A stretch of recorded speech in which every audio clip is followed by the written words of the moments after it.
जिम्मेदारी की ताकत। उमायरा का बड़ा सबक।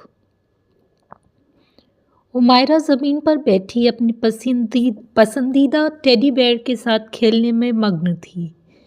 उसके चारों तरफ किताबें, पेंसिल और नोटबुक्स फैली हुई थी और उसका स्कूल बैग खुला पड़ा था, जिसे उसने पूरी तरह से नज़रअंदाज कर दिया था।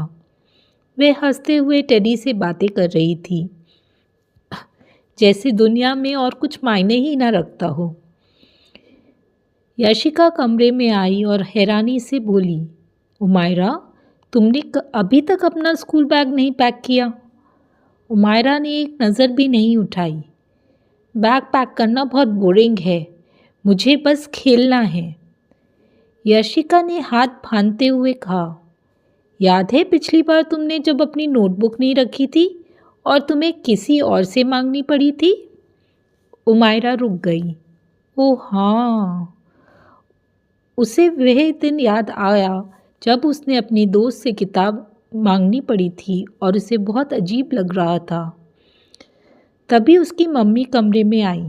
वे मुस्कुराई और उमायरा के पास बैठी। बैग पैक करना बोरिंग लग सकता है, उन्होंने कहा, लेकिन क्या तुम जानती हो जिम्मेदारी भी एक सुपर पावर है।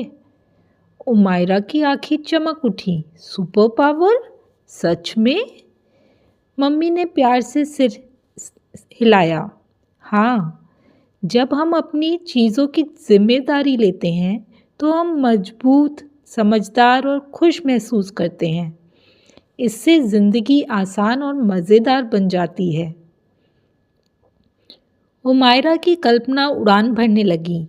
उसने खुद को एक सुपर हीरो के रूप में देखा, लाल रंग की चमकती केप पहने हुए, एक हाथ में चेकलिस्ट और दूसरे में उसका स्कूल बैग।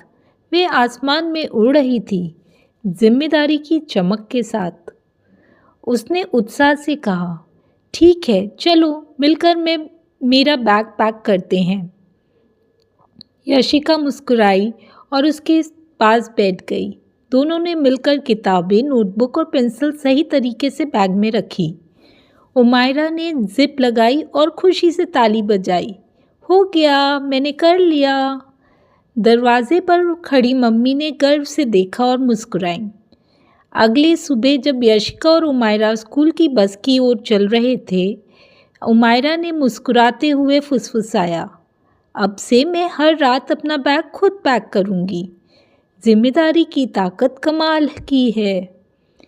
यशिका हंसते हुए उसके बालों को हल्के से बिखेरते हुए बोली, बिल्कुल सही, मेरी छोटी सुपर हीरो। उस दिन के बाद उमायरा ने कभी अपनी जिम्मेदारी की सुपर पावर को नहीं भुलाया।